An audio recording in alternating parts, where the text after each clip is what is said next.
Tú sabes que para darse la Revolución Francesa de 1789, precisamente, en ese país europeo, que revoluciona un sistema.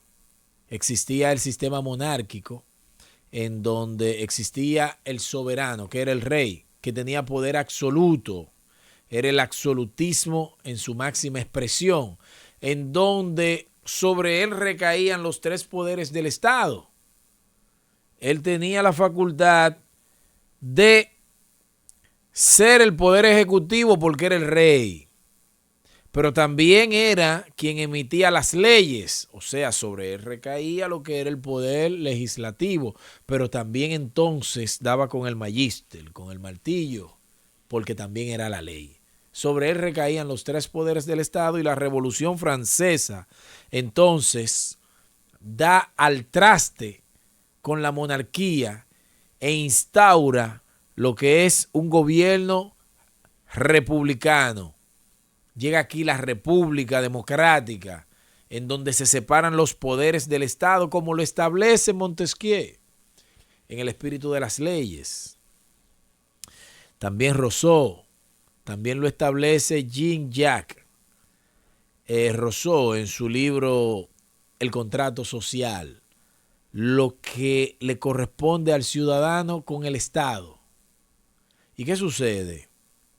Que ya se instaura esta división de poderes y el poder judicial es entonces el que se encarga de administrar justicia. Y ahí surge lo que es el Estado de Derecho, en donde las garantías del individuo, del ciudadano, se manifiestan a través de la constitución de un Estado. Y aquí hablamos del debido proceso y el respeto del debido proceso. Y en República Dominicana, ya pasando de la historia al presente, República Dominicana ha heredado todas las leyes del antiguo sistema francés. Por eso he citado a Francia, porque nosotros heredamos principalmente estos códigos napoleónicos que fueron puestos en vigencia en República Dominicana a raíz del nacimiento del Estado. Cuando salimos de ser colonia española, entonces nos independizamos en 1844, precisamente el 27 de febrero, y comenzamos una nueva vida republicana también y democrática en un estado que se llama República Dominicana. Pero ¿qué sucede? Las leyes en República Dominicana con el tiempo han ido adecuándose a lo que es la costumbre del dominicano, porque una de las principales fuentes de la ley es la costumbre. Y estas leyes no se pusieron en República Dominicana tomando en cuenta la idiosincrasia de un pueblo, sino que hacían faltas leyes, no había la capacidad para elaborar leyes y tuvieron que hacer un copy-paste de esas leyes francesas. Y con el tiempo, la influencia de Estados Unidos ha ido dictando leyes y esto ha hecho un crisol de doctrina, de jurisprudencias. ¿Y por qué menciono todo esto? Por el hecho de que hemos ido viendo que el sistema judicial de República Dominicana, con tantas falencias, con tantas carencias, con tantas dificultades, no ha hecho lo que realmente demanda el ciudadano común. Por el hecho de que muchas personas llegan a un tribunal con la esperanza de que se le administre una justicia equitativa. Que si yo soy Juan Pérez, un desarropado, que no tengo un peso, entonces yo estoy esperando que si yo me robé un salami, entonces se me juzgue en proporción al delito que he cometido. Pero entonces si llega Donald Guerrero, sí, ese mismo, el exfuncionario, se roba 2.000 millones, entonces lo condenen igual que a mí, que me robé un salami. No, al que se roba el salami le dan 30 años y al que se robó el estado completo lo dejan en su casa, quizás con una prisión domiciliaria, si acaso. Pero el caso es peor cuando una persona no se le prueba un delito y se condena con una insuficiencia de prueba, que el Ministerio Público está consciente que no hizo una investigación seria, una investigación científica. Y este imputado entonces es condenado sobre la base a veces hasta de papeles. Miren, por la experiencia, yo recuerdo que los delitos que tienen que ver con la ley 50/8, que es la ley que tiene que ver con el tráfico, consumo, distribución de drogas, de sustancias ilícitas, como le llamaríamos, estupefacientes. Cuando llegaban estos imputados, señores, esos imputados, se le imponía una medida de coerción consistente en prisión preventiva solamente con un certificado químico forense del INASIF y un acta de registro de personas que un policía analfabeto llenó. Y el ciudadano fulano de tal se le ocuparon tantos gramos de una sustancia, presumiblemente cocaína. Pero ¿qué sucede? Esa sustancia en ocasiones ni siquiera llega al INASIF. Que se le ocuparon 20 gramos. Eso se mandó al INASIF y el INASIF ciertamente corrobora que esta sustancia es cocaína, pero tampoco se sabe la pureza. Tampoco se sabe la pureza, porque puede haber 20 gramos, pero estos gramos, generalmente estos muchachos, para incrementar la cantidad de la sustancia, la mezclan con otra sustancia. Entonces vendrían siendo 20 gramos de la sustancia que no es cocaína y a lo mejor 2 gramos de cocaína y lo condenan por 20 gramos. Entonces esa persona está condenada de una manera injusta, pero vamos a ir más al fondo. A veces ni siquiera le ocupan la sustancia y es un policía de la Dirección Nacional de Control de Drogas que se cogió con ese muchacho. Así mismo pasa en los barrios y estoy mencionando algunos casos porque vamos más lejos, pero espérense, concluyamos con este.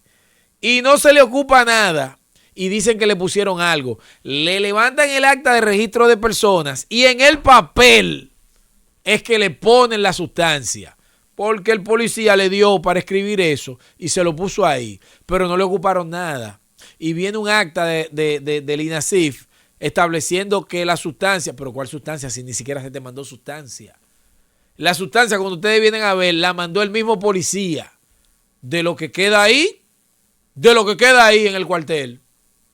Y esos muchachos son condenados. Y luego entonces viene un defensor con una cantidad de trabajo, generalmente un defensor público, que no quiere hacer su trabajo, que no encuentra cómo deshacerse de esas actas.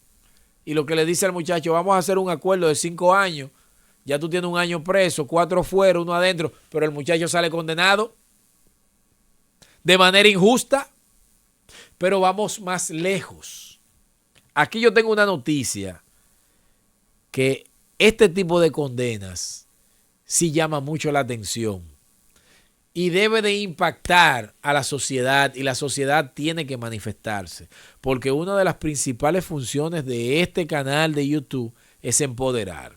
Miren, aquí yo tengo una noticia que publica un medio de comunicación y dice: ¿quién devuelve el tiempo perdido? Sentencias y condenas injustas alcanzan hasta el Estado Dominicano. Y dentro de lo que establece esa noticia, yo quiero citar el caso que tuvo que ver con Afne Guzmán, creo que es el apellido, que lo condenaron a 30 años de prisión a 30 años de prisión por un homicidio que ni siquiera fue él, es Afne Gutiérrez, perdón. Cuando la noticia dice que un ejemplo significativo de esta gran cantidad de irregularidades y malas sentencias y malas investigaciones del Ministerio Público y malas decisiones de los jueces, porque a veces los jueces tienen tanto trabajo que fallan sobre la base de la celeridad, vamos a fallar eso, y a una motivación sobre la base de nada, porque los jueces supuestamente, no todos, pero muchos, hacen motivaciones que cuando usted comienza a evaluar, pero sobre la base de qué condenaron a esta persona, sobre la base de qué, de nada. Y dice aquí que de tantas irregularidades es el caso de Afne Gutiérrez Gil, cuya indemnización de 10.9 millones fue ratificada por la Suprema Corte de Justicia, convirtiéndose en la más alta otorgada por detención arbitraria en el país. ¿En qué consiste esta indemnización? A él lo condenaron y luego al tiempo se comenzó a verificar que los testigos que se utilizaron en contra de él eran testigos pagados. Se dieron cuenta de la gran cantidad de irregularidades manipuladas para conseguir una sentencia en contra de él y él durar todo ese tiempo en la cárcel siendo inocente. Señores, siendo inocente. Oigan eso. Eso se le ha atribuido a que su esposa, Sara Pepén, una comunicadora que brilló por mucho tiempo en medios Telemicro, fue esposa de Gómez Díaz y dicen en los pasillos que ellos tenían un romance conjuntamente, o sea, ella le estaba siendo infiel, no me crean, ¿eh? Y entonces, en retaliación, el autor intelectual de esta barbaridad, supuestamente Dani Alcántara, que es el que más ha comentado sobre la noticia, sabemos por qué razón, dice que fue Gómez Díaz que mandó a hacer esto, según él. Pero ese no es el tema. Estamos poniendo esto de ejemplo porque él salió de prisión, cumplió una gran cantidad en la cárcel y a resumida cuenta, resulta que el joven era inocente. Es fuerte. Eso destruye a una persona de por vida. De por vida. Tú saber que tú estás preso y que tú no cometiste ese delito. Inclusive, ya que mencioné a los defensores públicos, cuando una persona está claro y consciente de que no delinquió y usted le solicita como abogado, vamos a hacer un acuerdo. La base de ese acuerdo fundamental es que esa persona se declare culpable. Y su culpabilidad la va a decir, la va a confesar delante del juez, en donde el juez le pregunta, ¿usted está consciente de que usted es culpable del delito de tal o cual cosa? Esa persona, cuando realmente sabe que no es culpable, le da trabajo declararse culpable, aún sabiendo que declarándose culpable va a conseguir su libertad.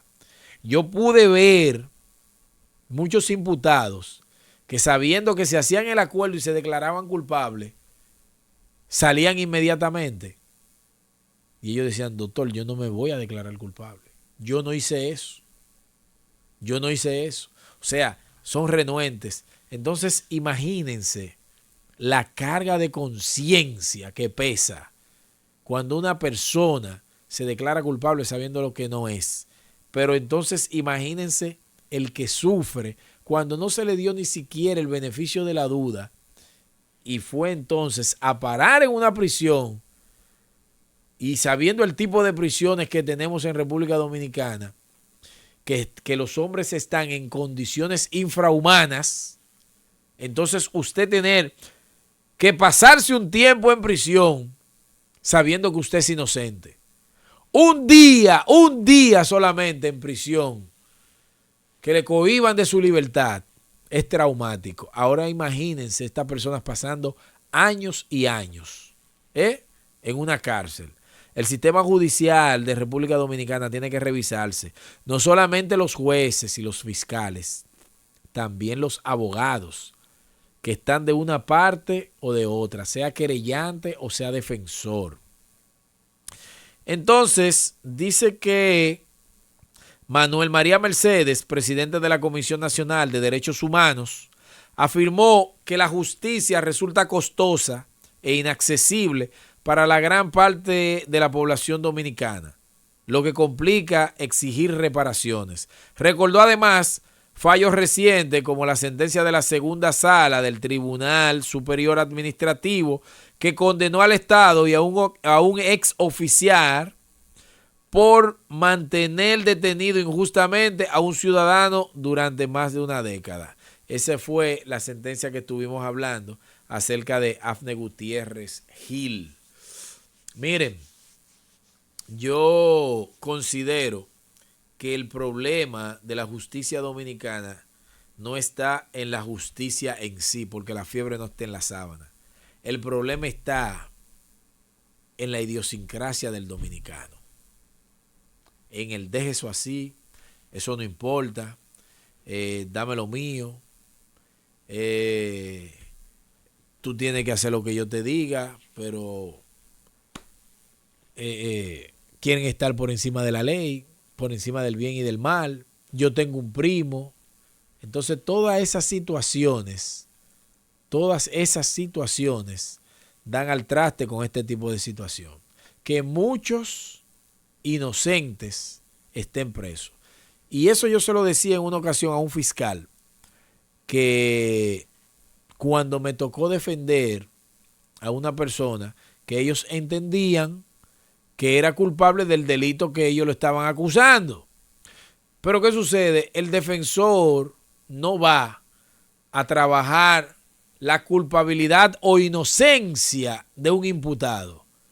El defensor va única y exclusivamente a hacer que se cumpla el debido proceso y que todas las garantías de ley sean observadas en el debido proceso.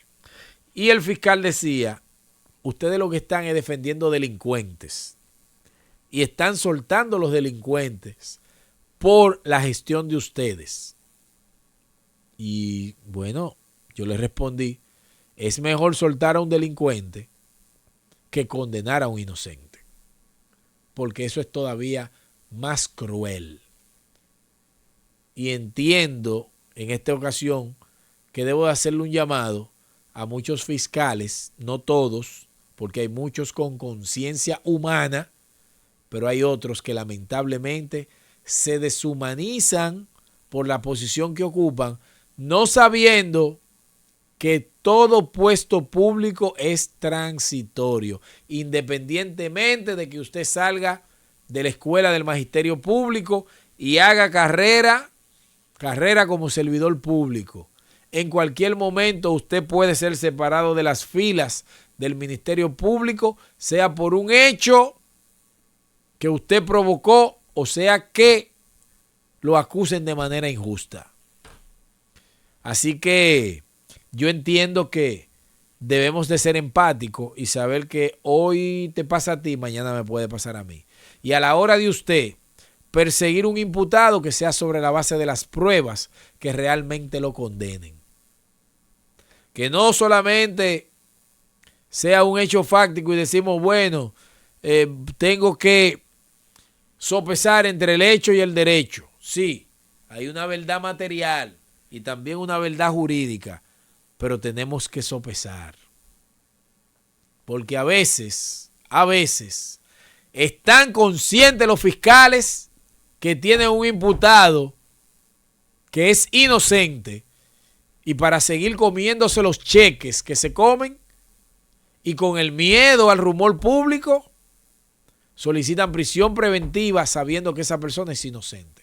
No tienen el material colgante para decir, eso está mal y yo no lo voy a hacer. Yo no voy a ser parte del problema, sino de la solución.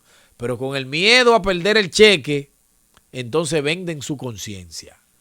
¿Y qué es lo que da como resultado? Que muchas personas sean condenadas de manera injusta y las cárceles estén llenas de inocentes. Así como lo oyen. Recuerden que si tienen alguna situación de migración, deben de pensar en Alaska Solution. Ellos están aquí en Patterson, en la Broadway, en la avenida Broadway, aquí en New Jersey. Ellos atienden todo tipo de casos migratorios, también te resuelven la situación de los taxes, el IT number, asilos políticos, que a propósito de eso están ahora mismo muy difícil con cómo se está manejando este gobierno. Así que recuerden, Alaska Solution es la primera persona en que tiene que pensar a la hora de resolver tu situación migratoria. Mi gente, yo me despido. Muchísimas gracias por la atención. Compartan el contenido, comenten y denle like para que YouTube siga recomendándonos. Muchísimas gracias. Esto es Estado de Derecho TV.